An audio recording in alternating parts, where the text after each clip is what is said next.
से। पार्टी मनी बड़ी प्यार से, केक कटी तलवार से। रात भर नचल जाई डीजे पर जग के। जन्मदिन बाटे आज बक्सर के बाग के। जन्मदिन बाटे आज बक्सर के बाग के।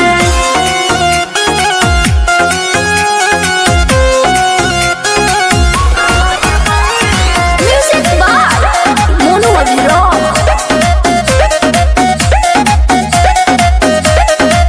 आए बड़े सागर के रंगदार हो, बक्सर के किंग होवे सबके सरदार हो।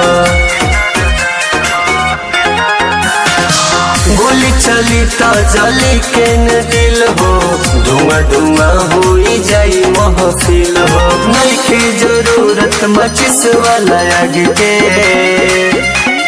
जन्मदिन बाटे आज बक्सर के बाग के।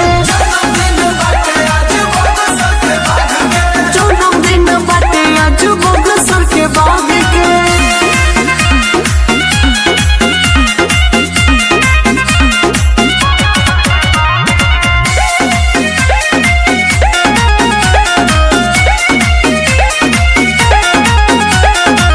इंस्टा फेसबुक पर सभी देता बधाई, खुशी मनावो रील बनाई।